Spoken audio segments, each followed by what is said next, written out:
Revenue rose by 10.9% in the year to 6.8 billion rand. Our underlying operating profit for the year rose 11.6% to 585 million rand in what was a tough year. We also saw our underlying earnings per share grow to 191 cents from 103 cents the year before. That was driven to some extent, well, to a large extent also by our trading performance, but we did have the recapitalization, the restructuring of our balance sheet just prior to listing in 2011, which needs to be understood when analysing the increase in underlying earnings.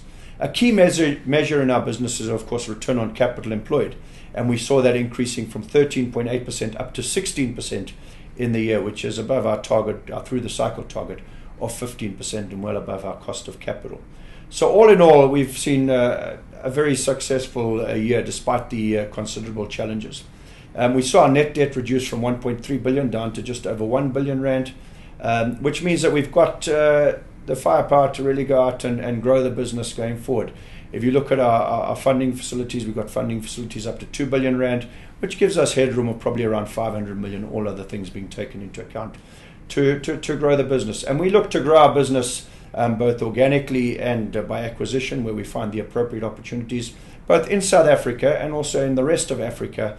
Of course, always measured against the key metrics of return on capital employed and value for the shareholders at the end of the day.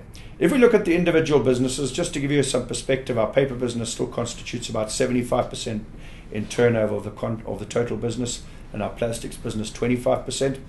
Our paper business saw revenue growth of just over 10% to 5 billion rand, and underlying operating profit growth of also about 10% to 562 million rand, which under the circumstances is very good. We managed to maintain the margin at 11.2%, and that was really on the back of stringent cost control through the business, of course increased volume growth. We saw our volumes grow in the paper business some 8%, and in the context of the environment we're operating in, we believe is good growth, thanks to import replacement, mainly on the paper manufacturing side, and export fruit packaging on the corrugated side.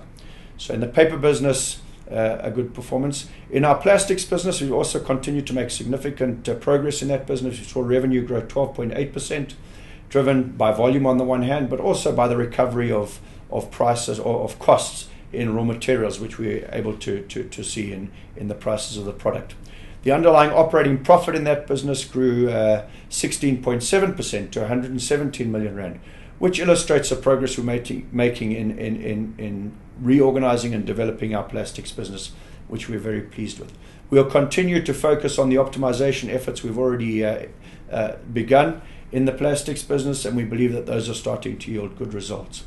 Looking forward, we see that from a strategic point of view, our business has been built on 3 strategic pillars. The first one is leading market positions.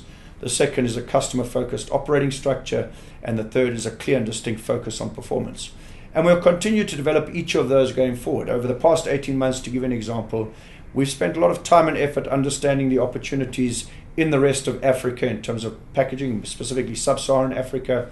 And we believe there's no doubting the growth potential in many of those countries with significant populations, significant markets, and also the ability to give the size and scale that is required to run a successful packaging business. Nevertheless, our approach will be one of caution, and our ambitions are perhaps best described as modest at this point in time, as we understand the market and also how to exploit those opportunities. But be sure that we are looking at those opportunities as things unfold. And then, of course, I should just add that we are not in any way neglecting or not taking our eye off the ball in South Africa. South Africa is still a substantial market. If you take South Africa in the context of African packaging, it probably still accounts for 2/3 of the total packaging in Africa. So it can't be neglected or turned away from. We'll continue to invest in our South African assets to make sure we are cost competitive, to make sure we have innovative products, and to make sure that the brands and the products of our customers are properly represented both locally and abroad. So we will certainly not take our eye off the ball there.